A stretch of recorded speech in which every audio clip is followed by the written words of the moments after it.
বাংলাদেশের যদি আপনি একটা জরিপ করেন, তো সেইখানে পর্তুগালে যদি তারা পড়তে আসতে চায়, এরকম সংখ্যা আপনি বের করতে চান, সেটা খুবই নগণ্য হবে। তার জন্য একটা কারণ কি, এটার অন্যতম একটা কারণ কি, সেটা হচ্ছে কনসুলার সেবা বাংলাদেশে নাই। পর্তুগালে কনসুলার সেবা বাংলাদেশে নেই। তাদের যদি পর্তুগালে আসতে হয়, অন্য একটা দেশের সহযোগিতা নিতে হবে, এবং এখানে একটা ভিসা জটিলতাও আছে। বাট আমার কাছে মনে হয় এটা একটা অপরচুনিটি। এই যে কনসুলেট সেবাটা যে বাংলাদেশে নাই পর্তুগালে, এটা একটা অপরচুনিটি। আমি ভাই, আপনি আমার জিনিসটা উইয়ার্ড বলতেছেন না, মানুষ কিন্তু চেতে যাবে এটা শুনলে, যে দেশের embassy বাংলাদেশে নাই, সেটাতে কেন কেন এটা অপরচুনিটি, কেন আমি নিজেও কিউরিয়াস কেন এটা। এক্স্যাক্টলি আমি আমাকে একটু যদি সময় দেন, আমি এটা খুব দারুণ ভাবে একটা হ্যাঁ, এক্সপ্লেইন বলেন। করতে পারবো। এটা পর্তুগালে কিন্তু প্রত্যেকটা ইউনিভার্সিটিতে ফান্ডিং আছে, এটা আপনি জানেন না, এটা আমার যেটা আপনি আরো অনেক ভালো জানেন। প্রজেক্ট আছে বিভিন্ন, যেমন আমার ইউনিভার্সিটি সেট আপ নামে একটা হচ্ছে ওদের একটা অর্গানাইজেশন আছে, সেখানে যদি আপনি ঢুকতে পারেন, ওদের অনেক প্রজেক্ট থাকে, মানে কয়েকশো প্রজেক্ট, আপনি আসলে গুণে শেষ করতে পারেন কত প্রজেক্ট। আপনি যদি কোনো একটা প্রজেক্টে ঢোকেন, ওরা আপনার টিউশন ফি মকুব করে দিবে, ইভেন আপনার অ্যাকোমোডেশন কস্ট দিবে। এই ইব্রাহিম, কে অবস্থা? সব আশা করি সবাই ভালো আছেন। চলে আসলাম ইউ স্টাডি টক্স এর সেকেন্ড একটা এপিসোডে। যদি আমরা অনেক আগে এই সিরিজটা স্টার্ট করছিলাম, বাট কন্টিনিউ তেমন একটা করা হয় নাই, একটু বিজি হয়ে গেছিলাম। তাছাড়া মনে করেন যে আমাদের কন্টেন্ট ওয়াইজ একটু অন্যান্য ভাবে আমরা টেস্ট দেওয়ার চেষ্টা করছি। সো আমরা আবার এই পডকাস্ট সিরিজটাকে স্টার্ট করছি। সো আজকে আমাদের সাথে আছেন অলির ভাই, আমাদের নিউ টিম মেম্বার, এবং আমরা আশা করতেছি প্রতি উইকেই আমরা কন্টিনিউ করব, এবং অলি ভাইয়ের সাথে আজকে অনেক কথা বলার আছে, সেটা আমরা এই পডকাস্টে একটা একটা করে শেয়ার করব। উনি recently just last year Bangladesh থেকে পর্তুগাল আসছেন, তো ওনার কাছে অনেক স্টোরি আছে শোনার, আমরা সেটা নিয়ে আলোচনা করব। আর সব থেকে বড় জিনিস, আজকে আমরা ইউ স্টাডি টক্স এর সেকেন্ড এপিসোডে আলোচনা করবো হলো, আপনি যদি 2027-এ প্ল্যান করেন কিভাবে বাংলাদেশ থেকে ইউরোপে পড়তে আসবেন, বা আপনার কোন ধরনের ডিসিশন গুলো থাকা দরকার, বা কোন কোন জিনিসপত্রগুলো আপনার কনসিডারেশনে নেওয়া দরকার বিফোর ইউ প্ল্যান ইভেন।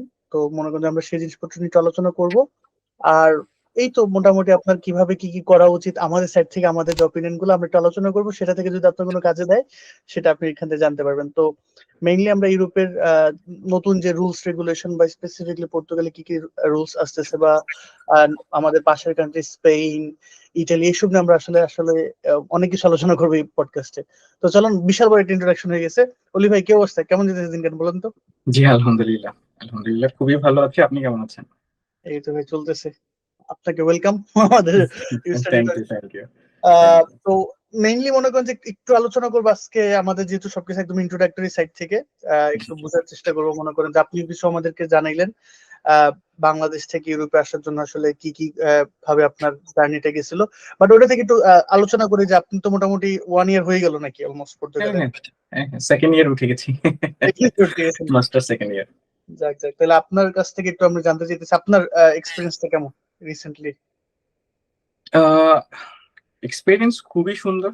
আহ, সত্য কথা বলতে, পর্তুগালটা এত সুন্দর ওয়েদার, আমার কাছে কখনোই মনে হয় না যে আমি বাংলাদেশ থেকে, বাংলাদেশের যে ওয়েদার তার কাইন্ড অফ সিমিলার, খুবই সিমিলার। এবং সবচেয়ে মজা লাগছে যে এটাই, যে আমার যে থিঙ্কিং ছিল যে একটা ইউনিভার্সিটি, বাইরের দেশে একটা ইউনিভার্সিটি, সেখানে অনেক রেস্ট্রিকশন থাকবে, হয়তো আমি যে আমার সারাউন্ডিং এ যারা থাকবে তাদের সাথে আমি মিশতে পারবো না, এইরকম একটা ব্যাপার, এইরকম একটা থিঙ্কিং মাথায় আমাদের সবসময় কাজ করতো। বাট এখানে আসার পর দেখলাম যে পুরোটাই ডিফারেন্ট। ইউনিভার্সিটি খুবই ওপেন। আমার এমন কোনো রিসোর্স নাই যেটা আমি আসলে ওইখান থেকে নিতে পারবো না, এরকম। এবং আমার ফ্রেন্ড সার্কেল যারা ছিল, আমার সারাউন্ডিং এ যারা ছিল, আমার প্রফেসর থেকে শুরু করে সবাই এত ফ্রেন্ডলি, আসলে খারাপ লাগার কোনো সুযোগ নেই এই জায়গাটাতে। এবং খুবই ভালো এক্সপেরিয়েন্স আমার, আলহামদুলিল্লাহ। That's great. আচ্ছা, তো অলি ভাই, মেইনলি যেহেতু মনে করেন যে আমরা দুজনে যেহেতু হোস্ট, হুম, তো আজকে আমরা একটু আলোচনা করবো আমাদের দুজনের সাইড থেকেই।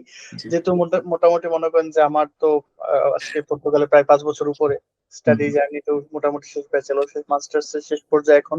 হুম, হুম। আহ আপনার মতে, ধরেন আমি তো মোটামুটি আলোচনা করি সবসময়, আপনার মতে একটা স্টুডেন্ট যখন ধরেন বাংলাদেশ থেকে যারা প্ল্যান করতেছে আসবে এবার, বা ধরেন অলরেডি যারা আসতেছে, আমাদের অনেক অলরেডি আসতেছে, আহ যারা মনে করেন যে প্ল্যান করতেছে ধরেন নেক্সট ইয়ার আসার জন্য, একটা স্টুডেন্টের কি দেখে বা কি বুঝে আপনার মনে হয় কোন কোন প্যারামিটার গুলোকে কনসিডারেশনে রেখে একটা ডিসিশন নেওয়া উচিত যে সে কোন দেশে পড়তে আসা উচিত আর কি?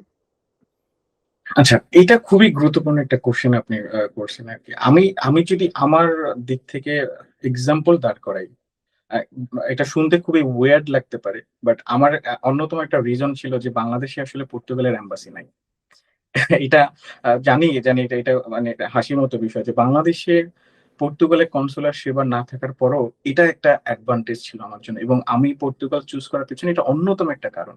এটা যদি আপনি আমার কাছে ব্যাখ্যা জানতে চান, আমি আপনাকে বলব যে এখন পর্যন্ত আ বাংলাদেশের যদি আপনি একটা জরিপ করেন, তো সেইখানে পর্তুগালে যদি তারা পড়তে আসতে চায়, এরকম সংখ্যা আপনি বের করতে চান, সেটা খুবই নগণ্য হবে। তার তার জন্য একটা কারণ কি এটার অন্যতম একটা কারণ কি? সেটা হচ্ছে কনসুলার সেবা বাংলাদেশে নাই। পর্তুগালে কনসুলার সেবা বাংলাদেশে নেই। তাদের যদি পর্তুগালে আসতে হয়, অন্য একটা দেশের সহযোগিতা নিতে হবে এবং এখানে একটা ভিসা জটিলতাও আছে। বাট আমার কাছে মনে হয় এটা একটা অপরচুনিটি। এই যে কনসুলেট সেবাটা যে বাংলাদেশে নাই পর্তুগালে, এটা একটা অপরচুনিটি। আ আমি আ ভাই আপনি আমার জিনিসটা আসলে উইয়ার্ড বলতেছেন না, মানুষ কিন্তু চেতে যাবে এটা শুনলে যে দেশের embassy বাংলাদেশে নাই, সেটাতে কেন কেন এটা অপরচুনিটি কেন? আমি নিজেও কিউরিয়াস কেন এটা? আ আ এক্সাক্টলি, আমি আমি আমাকে একটু যদি সময় দেন আমি এটা খুব দারুণভাবে একটা হ্যাঁ, এক্সপ্লেইন বলেন। করতে পারবো এটা। আমি আমি আপনাকে যদি একটা জরিপ বলি যে প্রতি বছর বাংলাদেশী স্টুডেন্ট পর্তুগালের জন্য কেমন এপ্লাই করে? আমি এই জরিপটা যদি আপনাকে বলি, এটার সংখ্যাটা হচ্ছে আ not more than 150, not more than 150।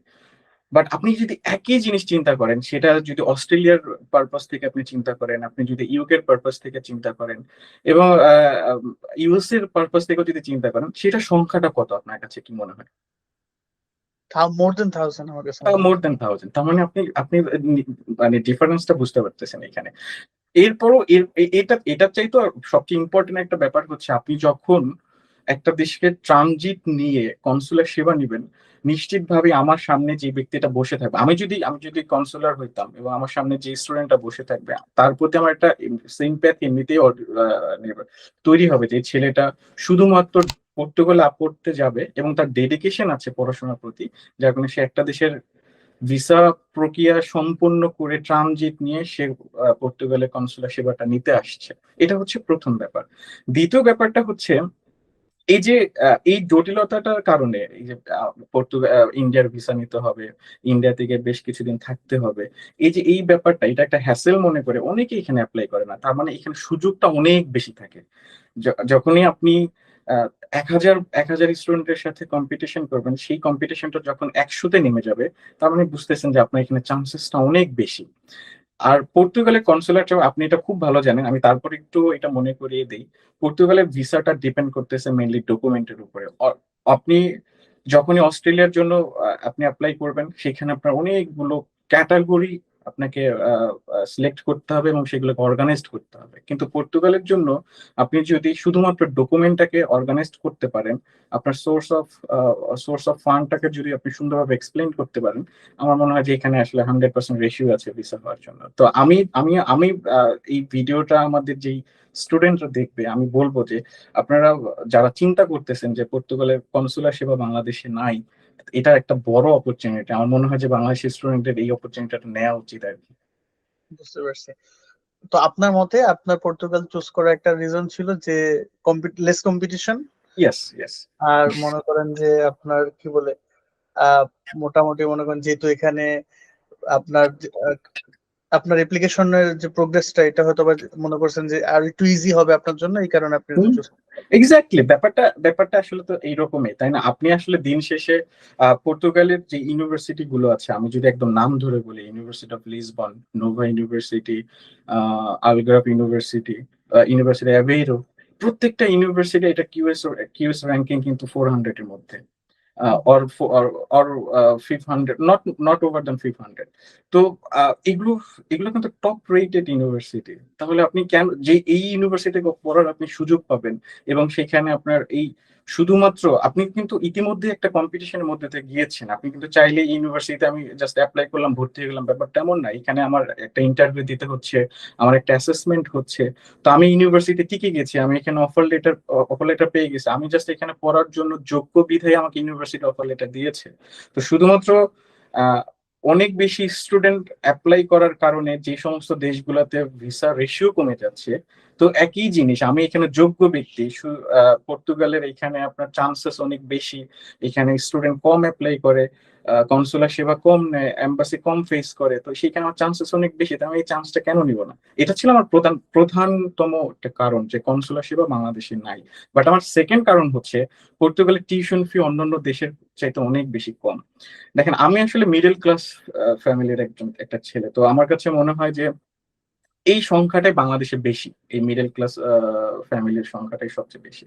তো আমার কাছে, আমি যখনই একটা ইউনিভার্সিটি অ্যাপ্লাই করি, আমার আমার প্রধান ফোকাসের জায়গা থেকে আসলে এই ইউনিভার্সিটি টিউশন ফিটা কত, আমি এটা বিয়ার করতে পারবো কিনা, এবং একই সাথে আমি আমার লাইফটা আসলে এই জায়গাটাতে সেটেল কিনা। তো এই এই ব্যাপারগুলো যদি আপনি দেখেন, তো সেই ক্ষেত্রেও কিন্তু পর্তুগালে অনেক সেফেস্ট অন্যান্য কান্ট্রির চাইতে। আমি যে ইউনিভার্সিটিতে পড়াশোনা করতে আসছি, ইউনিভার্সিটি অফ নোভা, এটার ইয়ারলি টিউশন ফি 3600 ইউরো। মানে এটা যখন আমি আমার ফ্রেন্ডদেরকে বলি, সবাই হেসে দেয় যে এত কম টিউশন, এ তো বাংলাদেশের চেয়ে বেশি লাগে, আপনি নর্থ সাউথে পড়তে গেলে চেয়ে বেশি টাকা লাগবে। ইভেন আমি যে সাবজেক্টটা পড়তেছি, এটা একটা ইন্টারন্যাশনাল সাবজেক্ট, এটা এই একই সাবজেক্টে আপনি নর্থ সাউথে পড়তে গেলে আপনার খুব সম্ভবত এর চেয়ে বেশি টিউশন ফি দিতে হবে, ব্রাকে করতে গেলে। তো বাট সেখানে আমি 3600 ইউরো দিয়ে পড়তেছি। এখানে আমি এই সাবজেক্টটাই যদি অস্ট্রেলিয়াতে আমি পড়াশোনার জন্য পড়ার জন্য চুজ করতাম, আমাকে টিউশন ফি গুনতে হয়তো কম করে হলো $26,000 অর সামথিং লাইক দ্যাট। আমি যদি এটা লন্ডন, ইংল্যান্ডের কোন একটা ইউনিভার্সিটি চুজ করতাম এই সেম সাবজেক্টে, আমাকে হয়তো এই পরিমাণ টাকায় দিতে হতো, সেখানে আমি 3600 টাকা এখানে আমি পড়তে পারতেছি। আমি এটাকে ইএমআই সিস্টেম করে ফেলেছি, আমার মান্থলি ইএমআই আসতেছে শুধুমাত্র 250 ইউরো। তো এটা আমাকে মনে হয় যে আমাকে আসলে একটু ফ্রি রাখতেছে। আমি পড়াশোনার দিকে অনেক বেশি ফোকাস দিতে পারতেছি, বিকজ আমার টিউশন ফি নিয়ে টেনশন করতে হচ্ছে না, আমার অন্যান্য বিষয়গুলো নিয়ে ভাবতে হইতেছে না। আমি জাস্ট আমার মতো করে পড়াশোনাগুলো শেষ করে যাচ্ছি, এবং একটা সময় আম, মানে আমার যখন পড়াশোনা শেষ হয়ে যাবে, এই ব্যাপারটা, একটা ব্যাপার আমি একটু আপনাকে এখানে বলি। তো অনেক অনেক অনেক দেশগুলোতে এই মুহূর্তে, যে আমি যদি আপনাকে নাম ধরেই বলি, যেমন এর মধ্যে একটা হচ্ছে অস্ট্রেলিয়া এবং হচ্ছে ইংল্যান্ড, এই মুহূর্তে হচ্ছে তারা পড়াশোনা শেষ করার পর তাদেরকে পিয়ারটা পাচ্ছে না।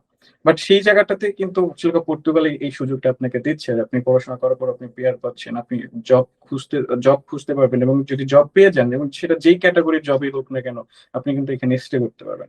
তো এটাও কিন্তু আমার অন্যতম একটা ফোকাসের জায়গা ছিল, যে আমি এখানে আসলে স্টে করতে পারবো কিনা।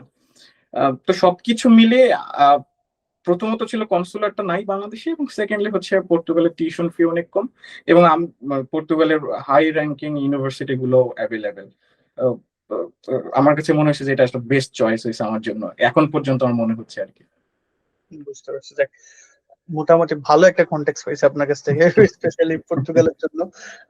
আমি জাস্ট এটা ছাড়াও মনে করেন ওভারঅল পর্তুগাল ছাড়া একটা স্টুডেন্টের জার্নিটা আমি আপনার কাছ থেকে বুঝতে চাইবো, মানে ডিফারেন্ট অপিনিয়ন। আমি তো আমার এই চ্যানেলে সবসময় আমার ওপিনিয়ন নেই, সো গাইজ আপনাদের আজকে আমার ওপিনিয়ন না নিয়ে একটু অলিভের ওপিনিয়ন নেই, এরপরে মনে করেন যে আমি এখানে কিছু অ্যাড করার চেষ্টা করবো।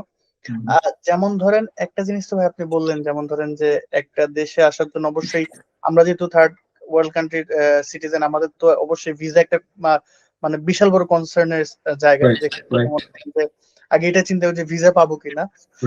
তো ধরেন আমি ভিসা পাওয়ার একটা জায়গা পাইলাম, এখন সেই ভিসাটাকে সিকিউর করার জন্য মনে করেন আমাদের অনেকগুলা জায়গাকেই শক্ত করতে হয়। একটা স্টুডেন্টের ওই জিনিসটার জন্য কিভাবে প্রস্তুতি নেওয়া উচিত, বা তার আসলে পড়াশোনার ক্ষেত্রে তার সাবজেক্টটাকে চুজ করা কিভাবে উচিত, বা মনে করেন যে বিফোর ইভেন লাইক অ্যাপ্লাই কোন কোন জিনিসপত্র তার একটা স্টুডেন্টকে মাথায় রেখে পরে মনে করেন ইউনিভার্সিটিতে অ্যাপ্লাই করা উচিত? আচ্ছা, গুড।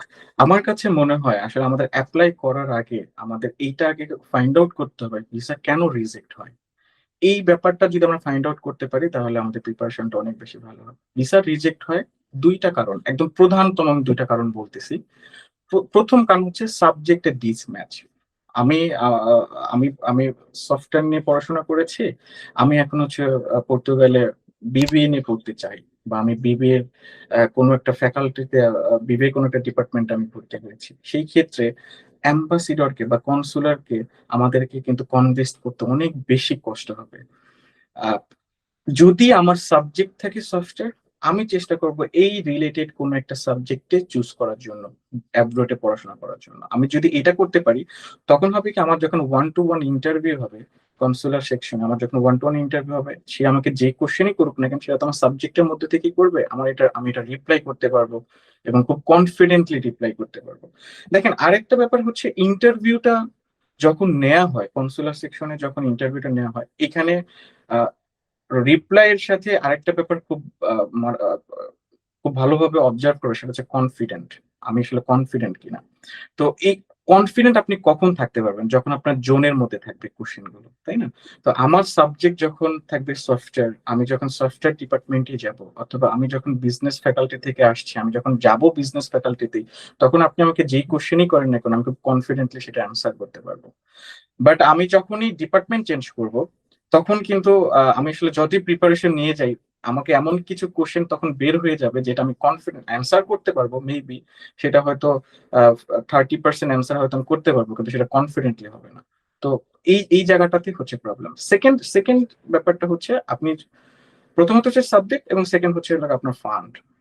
এটা খুবই ইম্পর্টেন্ট। কোন দেশের এম্বাসি বা কোন দেশের কনসুলার কখনো চাইবে না আপনি তাদের দেশে গিয়ে বিপদে পড়েন বা তাদেরকে আপনি বিপদে ফেলেন। ব্যাপারটা বুঝতে হবে। তো আপনি তাদেরকে যে বিপদে ফেলবেন না, এটা আপনি কিভাবে প্রমাণ করবেন? এটা প্রমাণ করবেন আপনার ফান্ড। এটা ডিফাইন করবে আপনার ফান্ড। অর্থাৎ আপনি যেই সেমিস্টারে আপনি পড়তে যাচ্ছেন, আমি আমার কথাই বলতেছি, আমার যদি ৩৬০০ ইউরো টিউশন ফি হয়, আমার ১ বছরের খরচ কিরকম হইতে পারে? এটা একটা অ্যাজাম্পশন করতে হবে প্রথমে। আমার ১ বছর খরচ হইতে পারে ৬,০০০ বা ৭,০০০ ইউরো। পর্তুগালে কনটেক্সে বলতেছি ভাইয়া, আমি যেহেতু পর্তুগালে আছি। তো এই ১ বছর আমার ৩৬০০, এবং ১ বছরে যদি আমার থাকা খাওয়া সব মিলিয়ে ৬-৭ হাজার ইউরো যায়, তার মানে সব মিলিয়ে যদি আমার ১১-১২ হাজার ইউরোর মতো ইয়ারলি কস্ট হয়, তাহলে ধরে এটা আমাদেরকে দেখানো ম্যান্ডেটরি যে আমার কাছে এই টাকাটা আছে, অথবা এর চেয়ে বেশি টাকা আছে। আমি তোমার দেশে গিয়ে আমি তোমাকে বিপদে ফেলবো না, অথবা আমি তোমার দেশে গিয়ে সুন্দরভাবে স্টাডি স্টাডি করে এবং শেষ করে আমি আমার দেশে এসে আমি যেই সেক্টর আছে সেই সেক্টর আবার জয়েন করতে পারবো। আমরা যদি এই দুইটা ব্যাপারে এনশিওর করতে পারি, ভিসা না দেওয়ার কোনো কারণ নাই। তো আমি যদি আরেকবার একটু সামারাইজ করি, সেটা হচ্ছে সাবজেক্টটা অবশ্যই ম্যাচ থাকতে হবে, অথবা সেম ক্যাটাগরি থাকতে হবে। ২ নম্বর হচ্ছে ফান্ডটা অনেক বেশি ইম্পর্টেন্ট, এবং তাকে বোঝানো যে আমি তাদেরকে বিপদে ফেলতে যাচ্ছি না।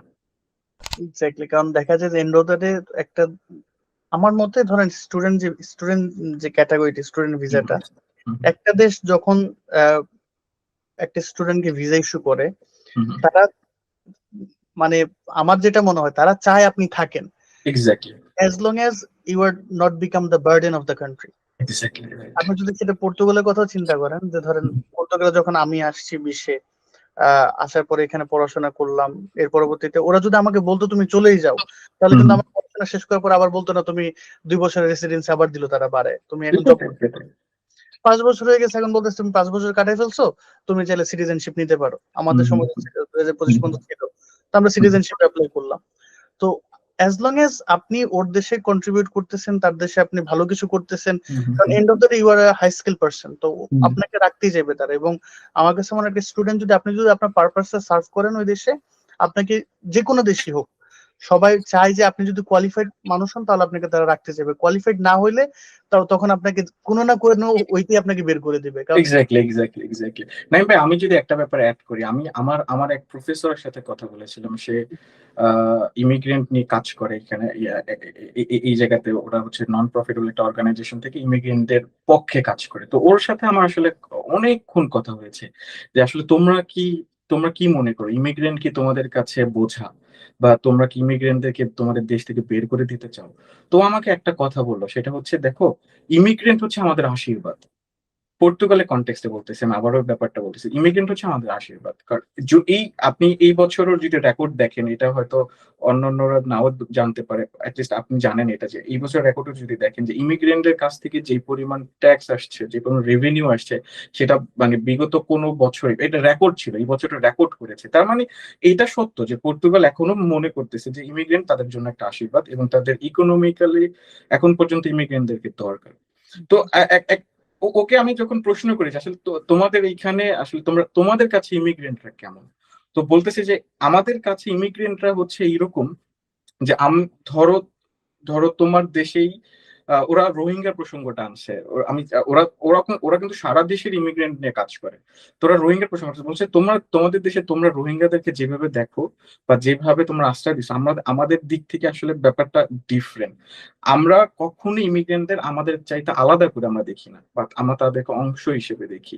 তো এটার জন্য তাহলে আমি ওদের প্রশ্ন করলাম যে তোমরা যে ল গুলো চেঞ্জ করতেছো, তোমরা ল চেঞ্জ করছো, এটা কি তোমার কাছে মনে হয় যে এটা ইমিগ্রেন্ট বিরোধী হয়েছে বা ইমিগ্রেন্টের পক্ষে হয়েছে?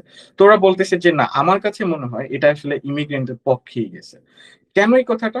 তো ও আমাকে বললো যে তুমি তুমি ধরো একজন, আমরা আসলে এমন কাউকে চাই না যে শুধুমাত্র সুবিধা নিতে এখানে আসবে।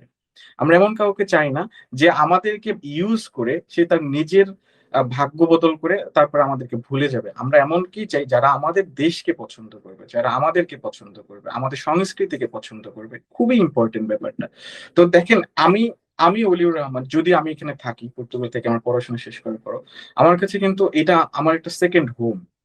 তার মানে আমার একটা ফিলিংস কাজ করে পর্তুগাল সম্পর্কে। তো আমার কাছে মনে হয় যে আমি যখনই পর্তুগালের সংস্কৃতিকে বিশ্বাস করা শুরু করব, পর্তুগালের মানুষকে আমি ভালোবাসা শুরু করব, তো তখন এই যে পর্তুগাল যে লটা চেঞ্জ করছে 10 বছর, 10 বছর আমার কাছে তো আমার তো থাকতে অসুবিধা নাই। আমার মানে আমার দরকারটা কি? আমার দরকার সিকিউরড লাইফ। তো সেটা তো আমাকে পর্তুগাল দিচ্ছে এখন পর্যন্ত। ইউরোপের নরওয়ের পরেই যদি আমরা আমরা একটা যদি হিসাব করি, টপ 5 কান্ট্রির একটা, যেটা আসলে মানে আইন শৃঙ্খলার দিক থেকে টপে আছে পর্তুগাল। তো ওরা আমাদের সেই সেবাটা দিচ্ছে, ওরা আমাদের সোশ্যালি ওরা আমাদের সিকিউর করতেছে, আমাদের স্বাস্থ্য সেবা দিচ্ছে, সবকিছুই তো আমাদের জন্য করতেছে। তো ওরাও চাচ্ছে যে যারা আমাদেরকে পছন্দ করে, যারা আমাদেরকে ভালোবাসে, তারা আমাদের সাথে দীর্ঘদিন থাকুক। তো আমার কাছে উত্তরটা শুনে আসলে খুবই ভালো লাগছে যে ঠিক আছে, এটা এটা তো আসলে ভ্যালিড।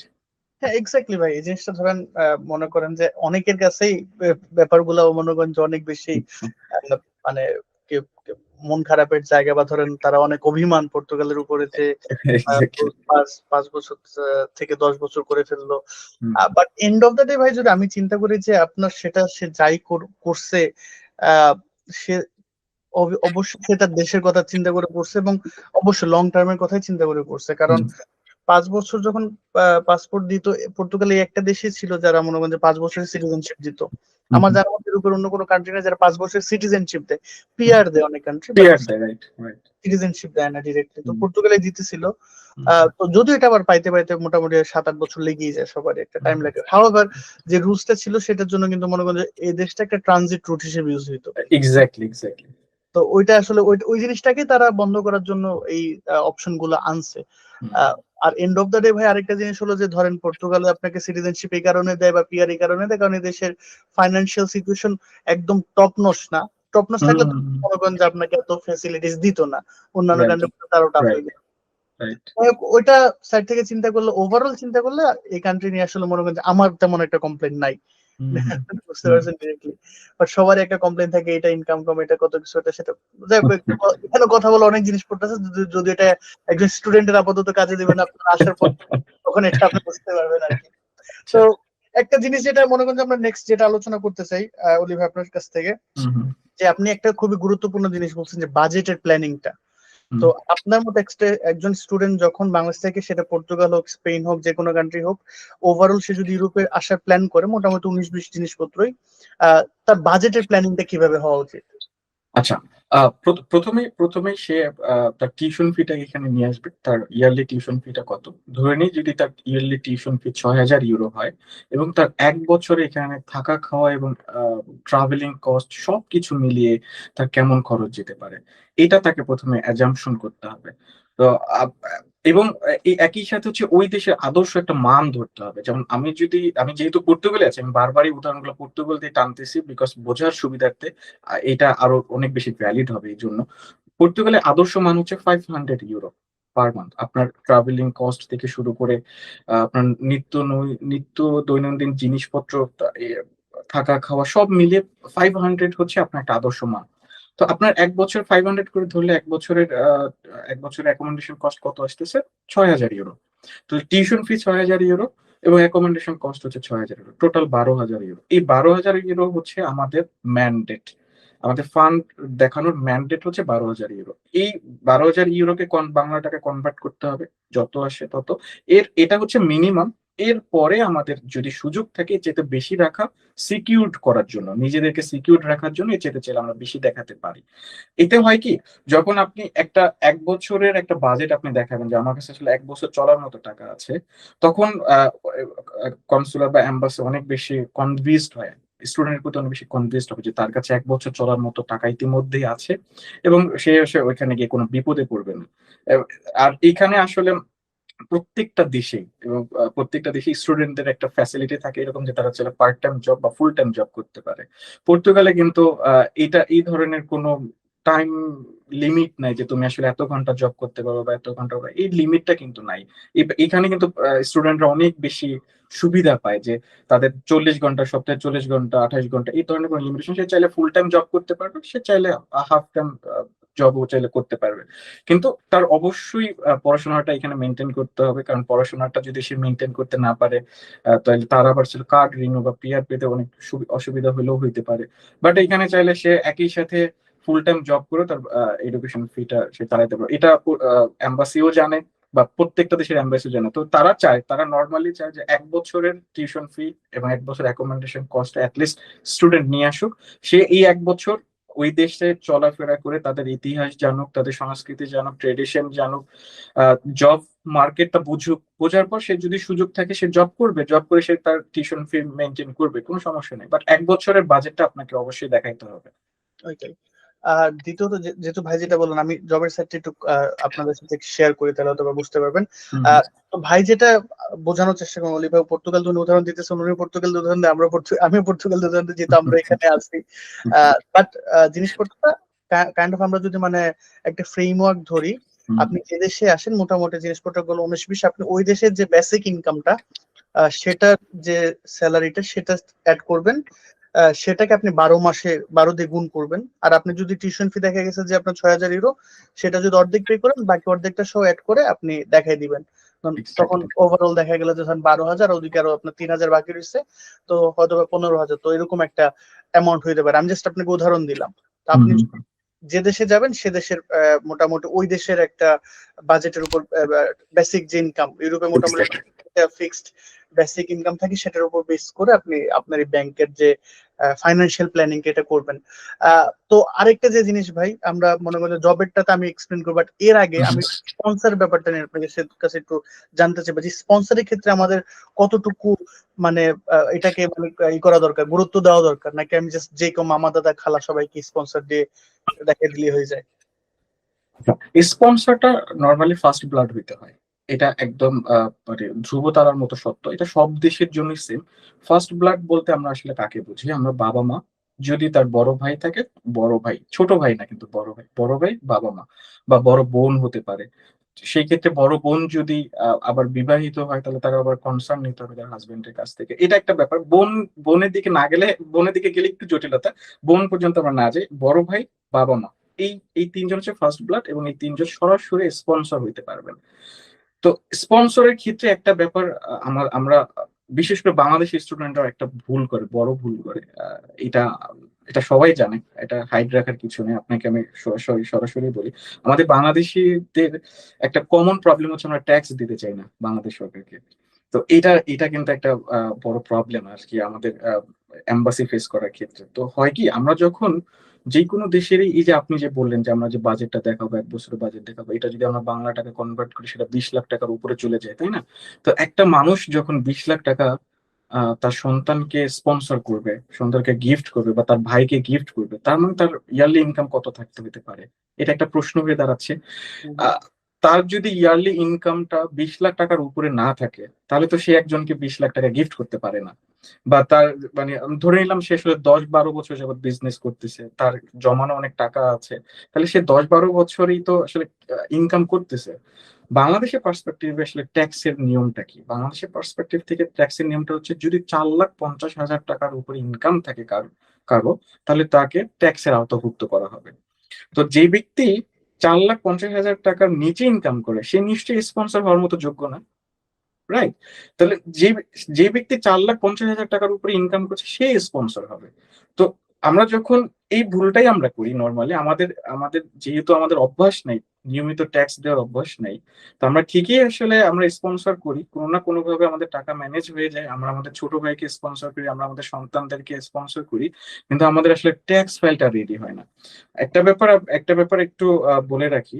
সেটা হচ্ছে আপনার যদি সমস্ত ডকুমেন্ট কারেক্টও হয়, এই যে পিছনে আমরা যে কথাগুলো বললাম যে আপনার হচ্ছে হলো সাবজেক্ট ম্যাচ থাকতে হবে, ফান্ডিং থাকতে হবে। সবকিছু ঠিক আছে। কিন্তু আসলে ট্যাক্স ফাইলটা আমরা দেখাইতে পারি নাই। 100 এ 100% সিওর যে ভিসা রিজেক্ট হবে এখানে। তো আমরা বুঝতে পারতেছি আমাদের ম্যান্ডেটরি কিছু ডকুমেন্টের মধ্যে ট্যাক্স ফাইল একটা ম্যান্ডেটরি ডকুমেন্ট। এটাকে রেডি রাখতে হবে অলওয়েজ। আচ্ছা ধরে নিলাম এবার আমাদের ট্যাক্স ফাইল রেডি নাই। তাইলে আমাদের কি করতে হবে? আমরা এই যে যাবতীয় যে বিষয়গুলো আমরা করলাম যে আমাদের স্পন্সর করলাম, আমরা আমাদের প্রপার্টিকে দেখাইলাম, আমরা দেখাইলাম যে আমরা আসলে আমাদের সন্তানকে উচ্চ শিক্ষা দেওয়ার জন্য সবকিছু করতে রাজি আছি। তাইলে আসলে তার ওই ট্যাক্স ফাইলটা ওই এট দ্য মোমেন্ট বাংলাদেশে একটা সিস্টেম আছে, আপনি চাইলে পেনাল্টি দিয়েও প্রিভিয়াস ট্যাক্স ফাইল গুলো দিতে পারবেন। তো আমি যেটা বলবো সেটা হচ্ছে এই যে ব্যাংকের স্টেটমেন্টের সাথে ঠিক রেখে প্রপার্টি যেটা আমরা দেখাবো সেটার সাথে ঠিক রেখে পেনাল্টি দিয়ে হইলেও আমরা ট্যাক্স ফাইলটাও একই সাথে রেডি রাখবো। তাহলে তার যদি বাকি দুইটা ডকুমেন্ট ঠিক থাকে, ফান্ড এবং সাবজেক্ট যদি ঠিক থাকে, এবং যদি আমরা শেষে এসে ট্যাক্স ফাইলটাও ঠিক রাখতে পারি, হাই চান্স ভিসার ক্ষেত্রে। Very good. যাক, মোটামুটি ভাই আমরা ভিসা রিলেটেড জিনিসপত্র বুঝলাম। আমি একটু ধরেন আরেকটু মানে স্টার্টিং এর দিকে যেতেছি, যেটা হলো যে ধরেন একটা স্টুডেন্ট যখন একটা ইউনিভার্সিটির অ্যাপ্লিকেশনের জন্য প্রিপেয়ার হয়, তখন মনে করেন যে একটা স্টুডেন্টের ধরেন কোন কোন জিনিসপত্র আর কি বেশি ফোকাস রাখা দরকার যখন সে অ্যাপ্লাই করতেছে একটা ইউনিভার্সিটির জন্য?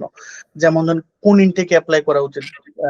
ফেব্রুয়ারি সেপ্টেম্বর ইনটেক, যেটা যেহেতু ইউরোপের মোটামুটি সব থেকে বিগেস্ট ইনটেক যেটা সেপ্টেম্বর ইনটেক, সেটাই আমার মতে। আপনি এটাকে আমার একটু একটু ডিটেলস বলতে পারেন, বা ধরেন পরে নর্মাল যে আমরা অ্যাপ্লাই করার সময় ভার্সিটিতে টিকার সময় মানে এই এসওপিটা কতটুকু গুরুত্বপূর্ণ, বা সিভিটা কিভাবে থাকা দরকার, আপনার সাইড থেকে যদি একটু আমাদের আইডিয়া দিতেন। আচ্ছা, প্রথমত হচ্ছে মানে সেপ্টেম্বর ইনটেকটা অনেক বড় একটা ইনটেক। এইখানে সিট সংখ্যা অনেক বেশি থাকে। আমি একটা তথ্য শেয়ার করি এর মাঝখানে, সেটা হচ্ছে ইউরোপিয়ান যতগুলো ইউনিভার্সিটি আছে, থার্ড ওয়ার্ল্ড কান্ট্রির জন্য 10% সিট বরাদ্দ থাকে। এই তথ্যটা সবারই জানা উচিত। বাট এটা যেহেতু ভয়ানক তথ্য হচ্ছে, এই 10% সিট কখনই ফিল আপ হয় না থার্ড ওয়ার্ল্ড কান্ট্রি থেকে। তো এটা যখন ফিল আপ হয় না, তখন হচ্ছে এটা পরবর্তীতে ইউরোপিয়ান স্টুডেন্ট দিয়ে এটা পরবর্তীতে ফিল আপ করা হয়। তো মানে একটা ব্যাপার তো আমরা কনফার্ম যে আমাদের জন্য নির্দিষ্ট কিছু সিট আছে প্রত্যেকটা ইউনিভার্সিটিতে, ইউরোপিয়ান প্রত্যেকটা, এটা প্রত্যেকটা দেশে, ইউরোপের যে 27-28টা দেশ আছে প্রত্যেকটা দেশের ইউনিভার্সিটিতে আমাদের জন্য 10% সিট আছে। তো আমরা যদি প্রপার ওয়েতে আবেদন করতে পারি, আমরা আমাদের সিটেতেই যাব। তো এই আবেদন করার ক্ষেত্রে আমার কাছে মনে হয় যে সেপ্টেম্বর ইনটেকটা অনেক বেশি ইম্পর্টেন্ট। এখানে সিট সংখ্যা অনেক বেশি থাকে। আর পর্তুগালের আবার আমি পর্তুগালের কথাই বলি। পর্তুগালে কিন্তু নরমালি যদি আপনি চিন্তা করেন ইনটেক আসলে একটাই, সেটা হচ্ছে সেপ্টেম্বর। কারণ ফেব্রুয়ারি ইনটেকটা আসলে কখন কখন আসলে আসে? ফেব্রুয়ারি ইনটেকটা আসে যদি সেপ্টেম্বর ইনটেকে পুরো সিটটা ফিল আপ না হয়। ধরে নিলাম যে একটা ইউনিভার্সিটিতে 100টা আসন সংখ্যা আছে, এর মধ্যে 90টা ফিল আপ হচ্ছে, 10টা ফিল আপ হয়নি। তো সেই 10টার জন্য হচ্ছে ফেব্রুয়ারি ইনটেকে যাওয়া হবে। তো ইনটেক হচ্ছে সেপ্টেম্বরে, এটাতেই আমাদের আবেদন করতে হবে। এবং আবেদন করার ক্ষেত্রে 3-4টা ডকুমেন্টের উপরে অনেক বেশি ফোকাস রাখতে হবে। তার মধ্যে একটা হচ্ছে একাডেমিক্যাল ডকুমেন্ট, এবং একই সাথে একাডেমিক্যাল ডকুমেন্টের অ্যাপোস্টিলটা এখন অ্যাপোস্টিল করা খুবই ইজি। মাইগভ বিডি থেকে চাইলে যে কেউ যে কোনো সময় অ্যাপোস্টিল করতে পারে। তো এইটা থাকতে হবে। এবং মোটিভেশন লেটারটা এই জায়গাতে খুব মানে কি বলে, এটা টনিকের মতো একটা কাজ করে মোটিভেশন লেটারটা। তো আপনি আসলে এখানে কেন পড়বেন, এই সাবজেক্টটা কেন আপনার সাথে যায়, আপনার এই সাবজেক্ট থেকে আপনি কি, আপনার ফিউচারটা কি, আপনি যদি এটা আসলে কনভিন্স করতে না পারেন তাহলে তো আসলে সমস্যা। তো মোটিভেশন লেটারটা এখানে অনেক বেশি ইম্পর্টেন্ট। আর সিভি তো যদি ইউরোপিয়ান স্টাইলে সিভি করা যায় এটা আরো অনেক বেশি ভালো হয়, এবং সমস্ত ডিটেলস নিতে হবে। এটা আমার, যেটা আপনি অনেক ভালো জানেন, আমার মনে হয় যে আপনি এটা যদি এক্সপ্লেন করেন এটা আরো দুর্দান্ত হবে ব্যাপারটা। না, ওটা সমস্যা না। আমি জাস্ট আপনার কাছ থেকে আইডিয়া গুলো নিতেছি, কারণ মোটামুটি ওগুলো আমাদের চ্যানেল অলরেডি আপডেট করা। তারপর আমরা চাইতেছি কিছু জিনিসপত্র গুলো আপনার সাইড থেকেও জানানো। যদি ধরেন অনেক কিছু তো আমি তো শোনা আগে, তো দেখা গেছে যে অনেক কিছু চেঞ্জেস হয়েছে। তো এই কারণে লেটেস্ট কিছু ইনফরমেশন আপনার কাছ থেকে আমরা পাবো। আরেকটা যে জিনিস আমি জানতে চাইবো, ধরেন সব থেকে বেস্ট যেটা, ধরেন একটা স্টুডেন্টের অ্যাপ্লিকেশন হয়ে গেছে, সে আমাদের এত সময় ডিসকাশন শুনে ওইভাবে ডকুমেন্টস প্রিপেয়ারও করছে, ব্যাংক ট্যাঙ্ক সব রেডি, সবকিছু ডান, ইন্টারভিউও পেয়ে গেছে, ধরেন আমরা প্রথমে দিলাম, ধরেন সে গেল ইন্টারভিউতে বসলো, আমাদের কিছু কমন ইন্টারভিউ কোয়েশ্চেন বলেন যেটা মনে হয় যেগুলো জিজ্ঞাসা করে মোস্ট অফ দ্য টাইম। আচ্ছা, আমি আমি আম, প্রথমত হচ্ছে ইন্টারভিউটা যদি পর্তুগাল এম্বাসির কথা বলি, ইন্টারভিউটা 3টা স্টেপে হয় পর্তুগালের ইন্টারভিউ সিস্টেম। একটা হচ্ছে অ্যাসেসমেন্ট, আর একটা হচ্ছে কমন কোশ্চেন, একটা হচ্ছে ইলাবোরেট কোশ্চেন। 3টা স্টেপেই 3টা কোশ্চেন হবে। তো অ্যাসেসমেন্টে কিছু কমন কোশ্চেন থাকে, সেটা এটা এটা সবার জন্য কমন, সামনে যারা ইন্টারভিউ দিতে যাবে তাদের জন্য ব্যাপারটা কমন। সেটা হচ্ছে প্রথমত আমি কিভাবে ইউনিভার্সিটি সম্পর্কে জানলাম, অর্থাৎ একটা একটা আহ, আহ, এই এই ওরা আসলে কনফার্ম হতে চায় যে আপনি এই ইউনিভার্সিটি সম্পর্কে প্রপার তথ্য জানেন, আপনি সাবজেক্টের সম্পর্কে প্রপার তথ্য জানেন। এটা ওরা ইনশিওর করার জন্য এই অ্যাসেসমেন্টটা করে। তো এখানে কেমন সে ইউনিভার্সিটি সম্পর্কে কিভাবে জানছে একটা ব্যাপার, সে এই সাবজেক্টের সাথে এই সাবজেক্টের তার ইচ্ছা কি, এই সাবজেক্টের সম্পর্কে তার ডিজায়ার কি, এটা, এবং তার স্পন্সর আছে কি নাই। এই 3টা হচ্ছে একদম কমন কোশ্চেন, যে এগুলো থাকবেই আর কি। এর বাইরে তার ফান্ডিংস নিয়ে 2-3টা কোশ্চেন থাকতে পারে। এবং এইখানে এইখানে ইম্পর্টেন্ট একটা ব্যাপার হচ্ছে কি জানেন, পর্তুগালের কোশ্চেন গুলো মেক হয় নর্মালি হচ্ছে ডকুমেন্টের উপরে। তো মানে আপনি আসলে যে ডকুমেন্ট গুলো কনসুলারকে দেখাইছেন বা তার সামনে আছে, আপনাকে ডকুমেন্ট গুলো আসলে ওইটার উপরেই করা হবে। তো এই জায়গাটাতে আমি বলবো যে তারা যে ফান্ড এক্সপ্লানেশনটা দেয়, ফান্ড এক্সপ্লানেশনটা খুবই গুরুত্বপূর্ণ একটা ডকুমেন্ট তার ডকুমেন্টের মধ্যে। অর্থাৎ আমি তো আসলে অনেকগুলো ডকুমেন্ট দিব, আমার ইউনিভার্সিটির ডকুমেন্ট দিব, আমার অ্যাডমিশনের ডকুমেন্ট দিব, আমার স্পন্সরের ডকুমেন্ট দেবো, তার মধ্যে যদি আমি একটা ডকুমেন্ট রেডি করতে পারি, সেটা হচ্ছে ফান্ড এক্সপ্লানেশন, যেটার মধ্যে আমি প্রপারলি সবগুলো তথ্য দিব যে আমার এই টাকাটা কোথা থেকে আসছে, আমার স্পন্সরের বিজনেস থেকে নাকি তার চাকরি থেকে, তার প্রভিডেন্ট ফান্ড থেকে, কোথা থেকে আসছে, এই এক্সপ্লানেশনটা থেকে দেব। তো এটা যদি প্রপার থাকে, তাকে আসলে যে কোশ্চেনই করা থাকুক করুক না কেন, সে আসলে উত্তরটা এই ফান্ড এক্সপ্লানেশনের মধ্যেই থাকবে। আমি একটা ছোট ছোট একটা উদাহরণ দিই। ধরেন তাকে প্রশ্ন করা হলো যে তোমার ব্যাংকে যে 20 লক্ষ টাকা আছে, তুমি 20 লক্ষ টাকা কোথায় পেয়েছো। তার কাছে কিন্তু উত্তর আছে, বিকজ তার সে ইতিমধ্যে একটা এক্সপ্লানেশন তার কাছে রেডি, এবং সেটা কনসুলারের হাতেই আছে। তো আমি যদি একই সময় বলতে পারি যে দেখো আমি টাকাটা এইভাবে পাইছি এবং আমার একটা চমৎকার এক্সপ্লানেশন তোমার হাতে আছে, তুমি যদি একবার পড়ো আমার মনে হয় তুমি কনভিন্সড হয়ে যাবে। তো ব্যাপারটা আসলে কত কনফিডেন্ট হইলো যে সে একই সাথে উত্তর দিচ্ছে, আবার একই সাথে একটা রেফারেন্স দিচ্ছে যে তুমি চাইলে ডকুমেন্টটা দেখতে পারো। তো এটাই হচ্ছে ব্যাপার, যে তার হাতে যে ডকুমেন্ট গুলো থাকবে, এই ডকুমেন্টের উপরে কোশ্চেন হবে। কিছু বেসিক কোশ্চেন আছে যেগুলো আমি বললাম, যে সে ইউনিভার্সিটি সম্পর্কে কিভাবে জানছে, এই সাবজেক্ট সম্পর্কে তার আইডিয়া কি, এবং হচ্ছে মানে তার স্পন্সর কি, এই টাইপের কিছু অ্যাসেসমেন্ট টাইপের কোশ্চেন থাকে। ওকে, যাক, মোটামুটি আপনার তা অনেক কোয়েশ্চেন থাকে, এগুলো তো আর সবকিছু এখন হ্যাঁ, এক্স্যাক্টলি এক্স্যাক্টলি। পডকাস্টে আমরা আলোচনা করতে পারবো না। জাস্ট আজকে আজকে পডকাস্টটা আমরা হয়তো বা ওরকম প্রপার অর্গানাইজ করতে পারি নাই, বাট আমরা চেষ্টা করতেছি যতটুকু আপনাকে কিছুটা একটা আইডিয়া দেওয়া যায় সেই জায়গা থেকে আমরা যতটুকু আপনাকে বোঝাইতে পারি আর কি। আমি একটা জিনিস মনে করেন যে একটু ডিপ যাবো আর কি আপনার সাইড থেকে। যেমন ধরেন আমরা যখন বাংলাদেশ থেকে প্ল্যান করি আসার জন্য, অবশ্যই ইউরোপে মোস্ট অফ দ্য স্টুডেন্ট সবাই যখন আসে একটা প্ল্যানিং থাকে যে একটা প্রপার সেটেলমেন্টটা যেন ওখানে পাই, আর হয়তো বা একটা সেকেন্ড হোম হিসেবে আমরা কনসিডার করে নেই। যারা আমরা অ্যাটলিস্ট মিডল ক্লাস ফ্যামিলি থেকে আসি, আমরা থাকার একটা প্ল্যান করে ফেলি।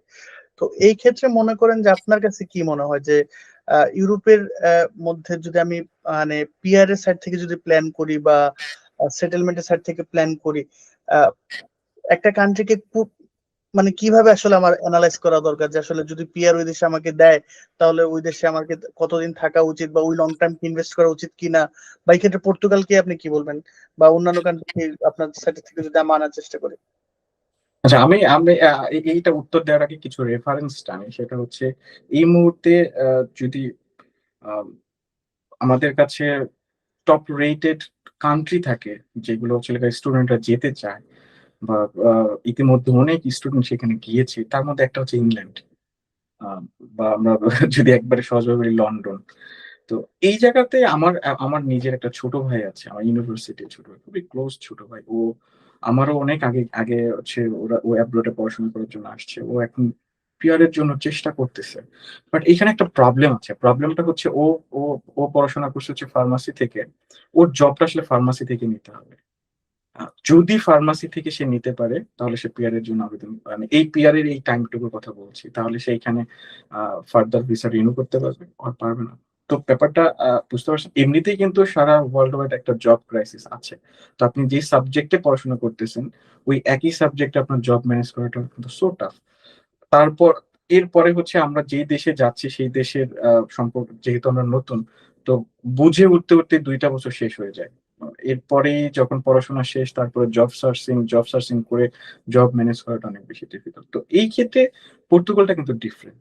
পর্তুগালে এই ধরনের কোনো কোয়েশ্চেন মার্ক নাই যে তুমি যে সাবজেক্টে পড়াশোনা করতেছো তোমার এই সাবজেক্টেই জব লাগবে। ওদের কথা হচ্ছে তুমি জব করো। সেটা যেকোনো জব হোক। আমি মাঝে মধ্যেই আমার যারা বাংলাদেশে থেকে আমার কাছে সাজেশন চায়, আমি একটা উত্তর দিই খুব মজা করে। সেটা হচ্ছে, "তুমি কি সাইকেল চালাইতে পারো?" বলে, "হ্যাঁ, সাইকেল চালাতে পারি।" আমি বলছি, "তাহলে তুমি কনফার্ম। তুমি পর্তুগালে থাকতে পারো।" কারণ এখানে তুমি যদি ফুড ডেলিভারি করেও সরকারকে কন্ট্রিবিউশন করতে পারো, তুমি এই জায়গায় লিগ্যাল। কোন সমস্যা নেই। তো ব্যাপারটা হচ্ছে এইখানে। মানে আপনি আমার মনে হয় যে এর চাইতে আর সহজভাবে বলা যায় না যে সহজভাবে আপনি কিভাবে লিগ্যাল ওয়েতে এখানে থাকতে পারবেন বা কোন দেশে থাকতে পারবেন। তো পর্তুগালের চাইতে এই মুহূর্তে আমার চোখে পড়তেছে না যে শুধুমাত্র ফুড ডেলিভারি করে একজন স্টুডেন্ট সে পড়াশোনা শেষ করার পরে যদি ফুড ডেলিভারি করে সরকারকে কন্ট্রিবিউশন করতে পারে, যেটাকে আমরা সোশ্যাল কন্ট্রিবিউশন বলি। এটাও যদি করতে পারে তাহলেও সে এখানে স্টে করতে পারবে। আ তো আপনি নিজেও বুঝতে পারতেছেন আসলে আ এখানে কতটা ইজি এই জায়গায় স্টে করাটা। তো যে দেখেন পিআর অন্যান্য অনেক দেশেই দেয়, হুম, বাট ঘুরে ফিরে যদি সহজ শর্তে পিআর গুলো দেখি তাহলে আমার মনে হয় যে পর্তুগাল, স্পেন এসব কান্ট্রি গুলো মোটামুটি ইজি। এক্সাক্টলি। মানে দেখেন মানে ঘুরে ফিরে এই সাইডটাতেই মানে পর্তুগাল, স্পেন এইসব দেশগুলোতে মোটামুটি আপনার পিআর গুলো ইজিতে পাওয়া পাওয়া হুম, যাইতেছে। হুম, হুম। Yes, end of the day decision আপনার, আপনি কিভাবে কি কি করবেন। যদি পিআর এর সাইড থেকে চিন্তা করেন তাহলে হাতে গোনা কয়েকটা দেশই আছে যারা আপনাকে মানে মোটামুটি সহজ শর্তে পিআর গুলো দেয়। ঠিক আছে অলি ভাই, আমরা মোটামুটি আমাদের পডকাস্টের একদম শেষ সাইডে চলে আসছি। কিছু র্যাপিড কোয়েশ্চেন করবো আমরা জি, আপনার সাইড থেকে জানার জন্য। দেখি জি। আপনার ওপিনিয়ন আর আমার ওপিনিয়ন কি, ঠিক আছে? হুম, হুম। IELTS or without IELTS? Both. আচ্ছা, এটা আসলে এক বাক্যে দেয়াটা ঠিক আছে, ডিফিকাল্ট। এটা দুই লাইনে একটু এক্সপ্লেন করেন তাহলে, যেটা এটা আচ্ছা, আচ্ছা। আমার কাছে মনে হয় যে IELTS দেওয়াটা গুড। এটা আসলে নিজের জন্য বেটার। বাট যদি IELTS না থাকে ভয় পাওয়ার কিছু নেই। বিকজ উইথআউট IELTS এও আপনি আসতে পারবেন। ওকে। প্রাইভেট না পাবলিক? ইউরোপ এটা ম্যাটার করে না। রাইট। জার্মানি না পর্তুগাল? পর্তুগাল। ওকে, ঠিক আছে, দ্যাটস গ্রেট। ইতালি না স্পেন? স্পেন। ঠিক আছে, যেহেতু পর্তুগাল স্পেন কাছাকাছি আমরা। স্কলারশিপ না লো টিউশন ফিস? সরি? স্কলারশিপ না লো টিউশন ফিস? এটা আসলে এক বাক্যে বলাটা কঠিন। আপনি যদি আমাকে সময় দেন আমি এটা একটু কি করতে এলাবোরেট পারে? করি। হ্যাঁ, এটা একটু এক্সপ্লেন করা দরকার। এটা আসলে একটা গুরুত্বপূর্ণ কোশ্চেনের মধ্যে পড়ে যায়। আচ্ছা, পর্তুগালে কিন্তু প্রত্যেকটা ইউনিভার্সিটিতে ফান্ডিং আছে। এটা আপনি জানেন না। এটা আমার চেয়ে আপনি আরো অনেক ভালো জানেন। প্রজেক্ট আছে বিভিন্ন, যেমন আমার ইউনিভার্সিটি সেটআপ নামে একটা হচ্ছে ওদের একটা অর্গানাইজেশন আছে। সেখানে যদি আপনি ঢুকতে পারেন ওদের অনেক প্রজেক্ট থাকে। মানে কয়েকশো প্রজেক্ট। আপনি আসলে গুণে শেষ করতে পারেন কত প্রজেক্ট। আপনি যদি কোন একটা প্রজেক্টে ঢোকেন ওরা আপনার টিউশন ফি মওকুফ করে দিবে। ইভেন আপনার অ্যাকোমোডেশন কস্ট দিবে। বাট এইখানে একটা বিষয় আছে। পর্তুগালের ক্ষেত্রে এখন এই মুহূর্তে আসলে অল ওভার শুধু ইরাসমাস ছাড়া মোটামুটি আ সব ধরনের সবগুলো ইউনিভার্সিটি একটা বিষয় একমত হইছে, সেটা হচ্ছে যেহেতু একটা ভিসার জটিলতা আছে এই মুহূর্তে থার্ড ওয়ার্ল্ড কান্ট্রির জন্য। যেহেতু আছে তো ওরা চায় আপনি আগে ভিসাটা ইনশিওর করেন। আপনি ওই যে দেশের ভিসা আপনি নিবেন সেই দেশে যান, ইউনিভার্সিটির সাথে কথা বলেন। আপনার ফান্ডিং হয়ে যাবে এখানে। আর পর্তুগালে এট লিস্ট পর্তুগালে ফান্ডিং নিয়ে আসলে আমার মনে হয় না কারো দুশ্চিন্তা করার কিছু আছে। প্রচুর ফান্ডিং, প্রচুর। এটা নিয়ে আমরা আরেকদিন একবার আরেকটা বিস্তারিত আলোচনা করব এটা নিয়ে যে কত ধরনের ফান্ডিং আছে পর্তুগালে। হ্যাঁ, কারণ ধরুন অনেক ধরনের নরমালি ডিজিএস থেকে ফান্ডিং আসে, ইরাসমাস এক্সাক্টলি, ফাউন্ডেশন থেকেও আসে, এফসিটি ফান্ডিং আছে। অনেক এক্সাক্টলি, ধরনের এক্সাক্টলি, লোকাল এক্সাক্টলি। এটা নিয়ে একটা বিশাল বড় একটা আলোচনা একটা আছে বিশাল যেটা নিয়ে ডিসকাশন আমরা করা অনেক যায় বড় আলোচনা করব এটা। স্কলারশিপ গুলো নিয়ে। আরেকটা কোয়েশ্চেন, বিগ সিটি না স্মল সিটি? আমার আমার আমার ব্যক্তিগত মতামত এটা স্মল সিটি। এটা আমার ব্যক্তিগত। বাট অপরচুনিটি তো বিগ সিটিতে বেশি, তাই হ্যাঁ, না? Right, right. যদি একটু অপরচুনিটি বিগ সিটিতে, বাট আমি একটু নিরিবিলি মানুষ। আমি একটু কোয়াইট থাকতে পছন্দ করি। দ্যাটস ওয়াই আমার স্মল সিটি পছন্দ আরকি। বুঝতে পারছি। এটা আমার ব্যক্তিগত। এটা ভাইয়ের অপিনিয়ন, বাট অবশ্যই বিগ সিটি বলতে আমরা বুঝি যে আপনি যদি ক্যাপিটালে থাকেন তাহলে অবশ্যই কস্টিংও বেশি, অপরচুনিটি বেশি। এটা আপনি রাইট, যে কোনো দেশে থাকেন না কেন, রাইট। আপনার জন্য মনে করেন যে একটা মোটামুটি ঝামেলার মধ্যে পড়ে যায়। লাস্ট র্যাপিড ফায়ার, পিয়ার না ক্যারিয়ার? আহ, এটা এটা এক বাক্যে বলা কঠিন। কারণ হচ্ছে একটা আরেকটার উপর ডিপেন্ডেন্সি আছে। তো সো আমার কাছে মনে হয় যে দুইটাই লাগবে এবং সেটা প্রপার ওয়েতে লাগবে। ওকে, দ্যাটস গুড। যদি এটা নিয়ে অনেক কথা বলার আছে। আহ, এক্স্যাক্টলি। মোটামুটি আমরা আজকের পডকাস্টে শেষ পর্যায়ে চলে আসছি, যেটা আবার আমাদের খেলাও দেখতে হবে, আজকে পর্তুগালের খেলা। Right, right. তো যে জিনিসটা জিজ্ঞাসা করতে চাইতেছি আপনার কাছ থেকে, ধরেন আমাদের এই জি। পডকাস্ট দেখে তো অনেকেই নিজের মতো একটা মনে করেন যে কনক্লুশন আসবে, বা নিজের মতো একটা মনে করেন যে প্ল্যান করার চেষ্টা করবে। এখন আপনার মতে কি সোশ্যাল মিডিয়া দেখে কি প্ল্যানিং করা উচিত? না, সোশ্যাল মিডিয়া থেকে আসলে প্ল্যানিং করা উচিত না। সোশ্যাল মিডিয়া থেকে আইডিয়া নেওয়া উচিত। দেখেন, আপনি রানিং স্টুডেন্ট অলমোস্ট শেষের দিকে। আপনি ব্যাচেলর করছেন, মাস্টার্স করছেন শেষের দিকে। আমি সেকেন্ড ইয়ারে আছি এই মুহূর্তে মাস্টার্সে। তো আমাদের আমি নিজেও কিন্তু আমি যখন বাংলাদেশে ছিলাম, আমি কিন্তু আপনার প্রচুর ভিডিও দেখেছি। তো আপনার ভিডিও দেখে কিন্তু আমি আইডিয়া জেনারেট করেছি, আইডিয়া ক্রিয়েট করেছি, এবং একই সাথে হচ্ছে আহ, আপনার সাথে কথা হয়েছে, এখানে মুন্না ভাইয়ের সাথে কথা হয়েছে, আপনার যে মেম্বাররা ছিল তাদের সবার সাথে কথা হয়েছে। কথা বলার পরে আমি কিন্তু একটা ডিসিশন নিতে পারছি। সো দ্যাটস আমার কাছে মনে হচ্ছে যে সোশ্যাল মিডিয়া একটা খুব ভালো প্ল্যাটফর্ম আইডিয়া নেওয়ার জন্য। বাট একই সাথে ডিসকাশনটা, মানে ওয়ান টু ওয়ান ডিসকাশন, এটা আসলে মানে এটার উপর আসলে কিছু হয় না। তো আমার কাছে মনে হয় যে যদি সুযোগ থাকে আপনার, এবং একই সাথে আমারও যদি সুযোগ থাকে এরকম, যে আমাদের যদি কারো এরকম হয় যে নিডি, আমরা অবশ্যই ওয়ান টু ওয়ান তাকে হেল্প করবো, এবং এক্স্যাক্টলি। বাই দ্য ওয়ে, যদি কোনো জানা থাকে এটা বলবো আর কি। আপনারা যারা মনে করেন যে আমার সাথে বা অলিভারের সাথে কানেক্ট হতে চান, কথা বলতে চান, you will get the consultation link video ডেসক্রিপশনে বা ফার্স্ট কমেন্টে পেয়ে যাবেন। সেখান থেকে আপনি চাইলে আমাদের সাথে কানেক্ট হতে পারেন ইজিলি। আমরা আপনার সাথে আরো ডিটেইলস আলোচনা করতে পারি। আপনার যদি কোনো কিছু জানার থাকে আমাদের কাছ থেকে, আমরা চেষ্টা করবো আমাদের নলেজটা যতটুকু আপনাকে শেয়ার করার।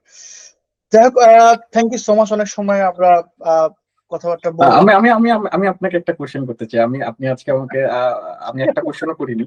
তো একদম এবার আপনার বলেন। আহ, এই কোশ্চেনটা করে শেষ করে দেবো। সেটা হচ্ছে, আপনার কাছে কি মনে হয় যে মানে আপনি কিন্তু একই সাথে ইংল্যান্ডেও ছিলেন, রাইট? এবং এখন এই মুহূর্তে আপনি পর্তুগালে আছেন। আপনার কাছে কি মনে হয় যে which country is the best, England আর পর্তুগাল? পর্তুগাল। পর্তুগাল। এবং আমাদের একই সাথে যে তিনটা এক্সাম্পল আপনি আমাদেরকে দিবেন যে কেন বেস্ট পর্তুগাল। আচ্ছা, দেখেন, আমি এক হলো আমার ইংল্যান্ডের লাইফটা অত বেশি বড় ছিল না, খুবই শর্ট জার্নি হুম, ছিল। আমার একদম ডেট থেকে মনে আছে, আমি ইংল্যান্ডে ধরেন 22 জানুয়ারি ল্যান্ড করছি, হুম, আর হুম। আমি 21 অগস্ট আমি বের হয়ে গেছি। সো অলমোস্ট মানে একদম কাটায় কাটায় আমি 7 মাসের মতো এরকম ছিলাম আর আচ্ছা, কি ইংল্যান্ডে। আচ্ছা। তো হ্যাঁ, তবে ইংল্যান্ডে সুবিধা হলো যে ওই দেশে ইনকাম অনেক করা যায়। আমার দেখা গেছে যে যখন আমি শেষের দিকে চলেও আসি ইংল্যান্ড থেকে, আমি পার উইক 400 পাউন্ডস এর মতো ইনকাম করতেছিলাম। 450 লাস্ট আমি করছিলাম, যেটা কিন্তু এখনো আমার পর্তুগালে 5 বছর হয়ে গেছে। Though I work for IT company, রেডিটের জন্য কাজ করতেছি, ভালো স্যালারি, তারপরেও কিন্তু আমি সেম স্যালারি কখনোই কম্পেয়ার করতে পারি না এখন পর্যন্ত। 5 বছর হয়ে গেছে।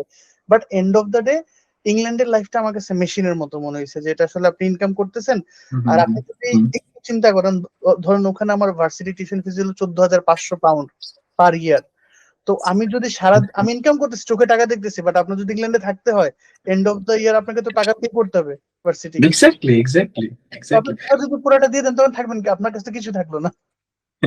এক্স্যাক্টলি। আমি আমি এটার যদি একটুখানি বলি, সেটা হচ্ছে আমাকে অনেকেই বলে যে তোমরা 920 ইউরো তোমাদের 920 900 900 what 920 920 920 920 ইউরো হচ্ছে বেসিক স্যালারি। তোমরা আসলে আমার অন্যান্য বন্ধুরা যারা ইংল্যান্ডে থাকে, যারা জার্মানিতে থাকে, এরা প্রশ্ন করে তোমরা আসলে এত কম টাকা কিভাবে চলো।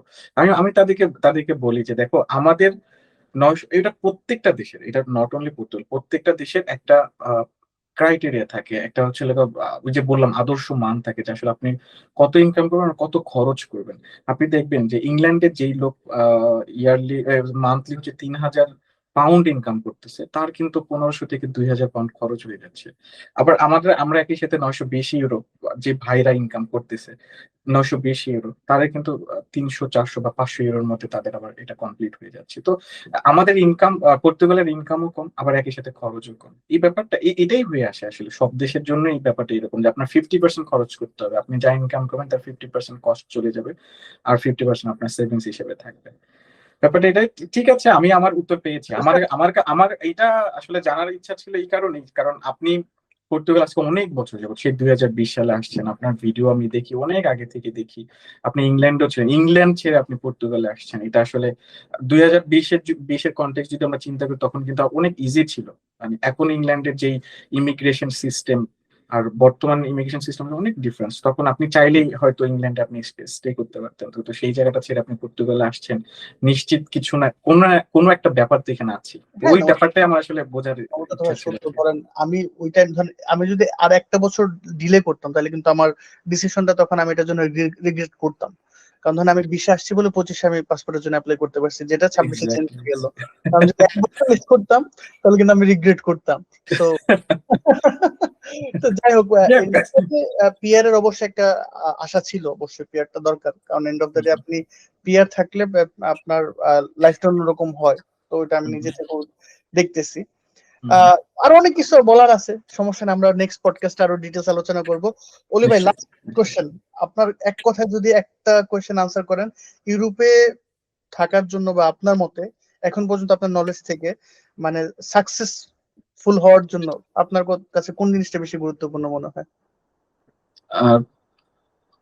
সময়ানুবর্তিতা আর কি, পাংচুয়াল থাকা। এখানে ইউরোপে আপনার আসলে টাইম মেনটেন করে চলতে হবে, আদারওয়াইজ সম্ভব না। ইউরোপে আসতে হলে তাকে অবশ্যই একদম টাইম ধরে ধরে কাজ করতে হবে, সেক্টর ধরে ধরে কাজ করতে হবে, এলোমেলো করা যাবে না ইউরোপে।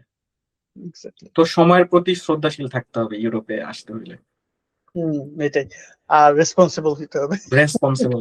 Exactly exactly. এইটাই আর কি।